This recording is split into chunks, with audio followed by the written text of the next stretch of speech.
Hi guys, ക്ഷമിക്കേണ്ടടുത്ത് ക്ഷമിക്കുകയും പ്രതികരിക്കേണ്ടടുത്ത് പ്രതികരിക്കുകയും വേണം.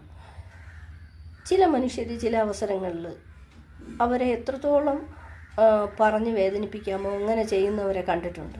പക്ഷേ ഈ മനുഷ്യർ വഴക്കിന് പോകാൻ വയ്യെന്ന് പറഞ്ഞ് ഇല്ലാത്ത ആരോപണങ്ങൾ അവരുടെ തലയിൽ ഏറ്റുകൊണ്ട് അവർ ക്ഷമിച്ചിരിക്കുന്നത് ഞാൻ കണ്ടിട്ടുണ്ട്. പക്ഷെ അതല്ല വേണ്ടത് കേട്ടോ. ക്ഷമിക്കേണ്ടടുത്ത് ക്ഷമിക്കുകയും പ്രതികരിക്കേണ്ടടുത്ത് പ്രതികരിക്കുകയും വേണം.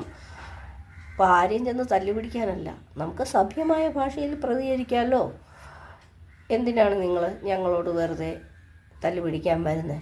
ഞങ്ങൾ നിങ്ങൾക്ക് എന്ത് കുറ്റം ചെയ്തിട്ടാണ്? അങ്ങനെയുള്ളവരോട് നിങ്ങൾ ചെന്ന് പറയും, ഞങ്ങളോട് വെറുതെ വഴക്കിന് വന്നിട്ട് ഒരു കാര്യവുമില്ല, ഞങ്ങൾ ക്ഷമിക്കാവുന്നതിൻ്റെ പരമാവധി ക്ഷമിച്ചു. പിന്നെയും നിങ്ങൾ ഞങ്ങളോട് ഇല്ലാത്ത ആരോപണങ്ങൾ ഞങ്ങളുടെ മേൽ ആരോപിച്ച് വന്നാൽ ഞങ്ങൾക്ക് പ്രതികരിക്കേണ്ടി വരും എന്ന് ഒരു പ്രാവശ്യമെങ്കിലും നിങ്ങളുടെ വായ് തുറന്ന് പ്രതികരിച്ചാൽ അപ്പം നിങ്ങൾക്കും പ്രതികരണശേഷിയുണ്ട് എന്ന് വിചാരിച്ച് വരുന്നവരൊഴിഞ്ഞു പോയിക്കോളും.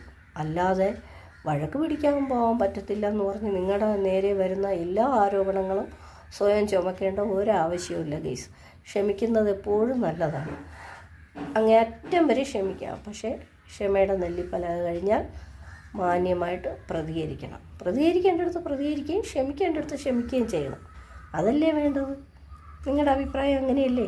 എൻ്റെ അഭിപ്രായം എങ്ങനെയാണ്? നിങ്ങളുടെ അഭിപ്രായം താഴെ കമൻ്റായിട്ട് എഴുതും.